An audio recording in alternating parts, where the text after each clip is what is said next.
చిగురించబోతుంది. గొప్ప దినాలు నువ్వు చూడబోతున్నావు. నీ యేసుకు సమస్తము సాధ్యమే. గుడ్ మార్నింగ్ దేవుని ప్రియ కుమారుడా, గుడ్ మార్నింగ్ దేవుని ప్రియ కుమార్తె, special good morning to you. ఉదయాన్న మనం ధ్యానించడానికి దేవుని వాగ్దానం చూద్దాం, దేవుని బలమైన మాటను చూద్దాం. ఈ మాట ఏం చెప్తుందంటే యెహోషువ 3:4 ఈ విధంగా ఉంది. వారి కనులు ఎదుట నేను గొప్ప చేయ మొదలు పెట్టేదాను. వావ్, వారి కనులు ఎదుట.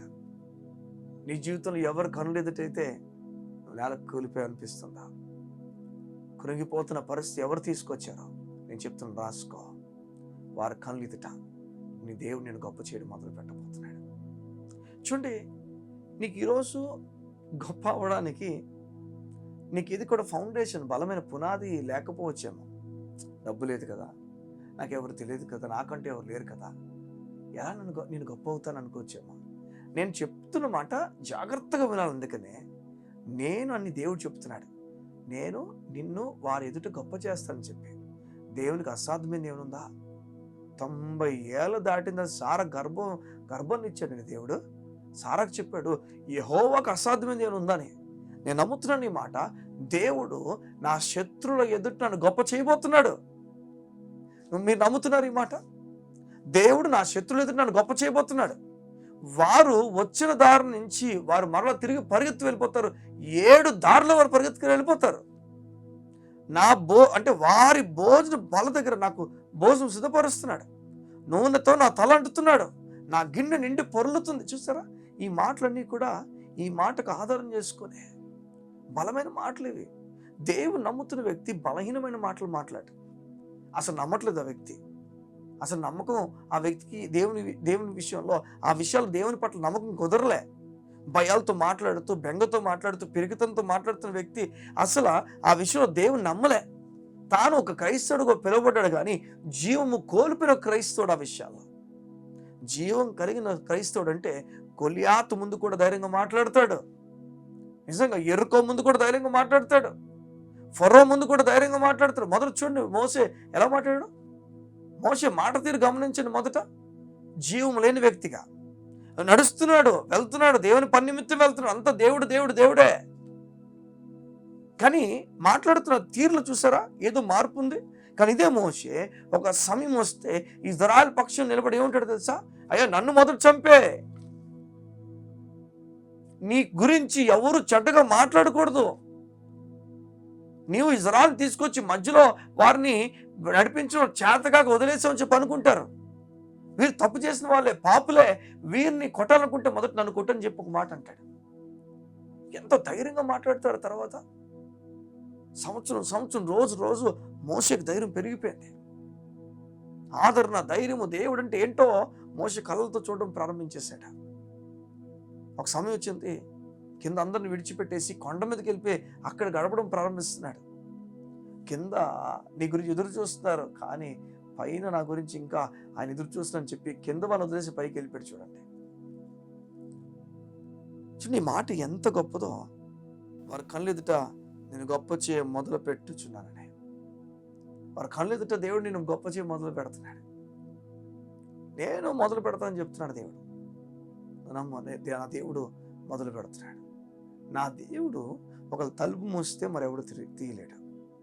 నా దేవుడు తలుపు తీస్తే మరి ఎవ్వడు మూయలేడు. నేను చెప్తున్నాను కదా, నీ కొరకు నూతన తలుపులు తెరవబడుతున్న యేసు నామమున receive in the name of Jesus. Receive it right now. నీ కొరకు దేవుడు నూతన తలుపులు తెరవబోతున్నాడు. ఎలా బ్రదర్? నాకు అనిపించట్లేదు. అది తప్పు. యాక్చువల్గా అది విశ్వాసం అనరు, అవిశ్వాసం అంటారు. నువ్వు సత్యం నమ్మలేదని, ఈ మాట తీసుకోలేదని. నమ్మితే ఏమంటాడంటే తెరవబోతున్నాడు. అబ్రాముకు చూడండి, అబ్రాము గట ఎలియాజరు తన వారసుడైపోతాడు, తర్వాత ఆస్తి తానే తీసుకుంటాడని చెప్పి ఆలోచన పెట్టుకున్న అబ్రాముకు దేవుడు చెప్పంటాడు, నీకు నీ బిడ్డని ఇవ్వబోతుందని చెప్పిన తర్వాత అప్పుడు దేవుడు చేయి పట్టుకుని బయట తీసుకెళ్ళి నక్షత్రం లెక్క పట్టమంటే అవి లెక్క పెడుతున్నాడట. నేను నమ్ముతున్నాను ఇంకని చెప్పేశాడు దేవుడికి. బిడ్డలు పుట్టడానికి నీ వయస్సుడు ఎంతో అంటే వయసు దాటి చూశాడు. పరిస్థితిని దాటి చూశాడు, సారాన్ని దాటి చూశాడు. మీకు అర్థమవుతుందా?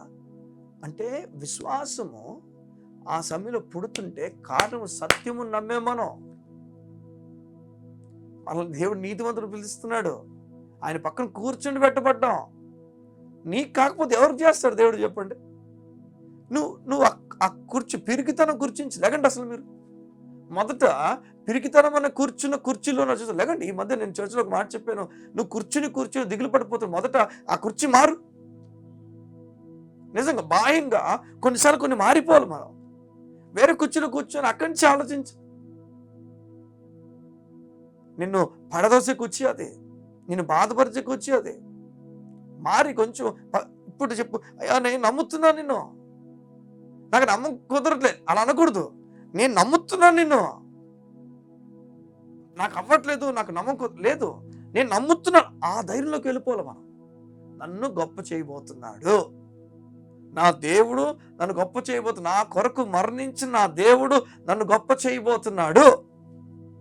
నా బిడ్డను కాపాడబోతున్నాడు, నా కూతుర్ని కాపాడుతున్నాడు, నా కొడుకుని కాపాడబోతున్నాడు, నా బిడ్డలు ఆశీర్వదించబోతున్నాడు, మా అప్పు తీర్చబోతున్నాడు, మా సమస్య అంతా కూడా తీరిపోతుంది. ఇవి మనం మాట్లాడాల్సిన మాట. ధైర్యంతో మాట్లాడాలి. ఆ ధైర్యం కోల్పోతుంటే విశ్వాసాన్ని కోల్పోతున్నాను, గుర్తుపెట్టుకో. తిరిగి మళ్ళీ విశ్వాసంలోకి రా. ఆ కొండ చూచట పెక్కలింపబడి సముద్రంలో పడంటే పడిపోతట.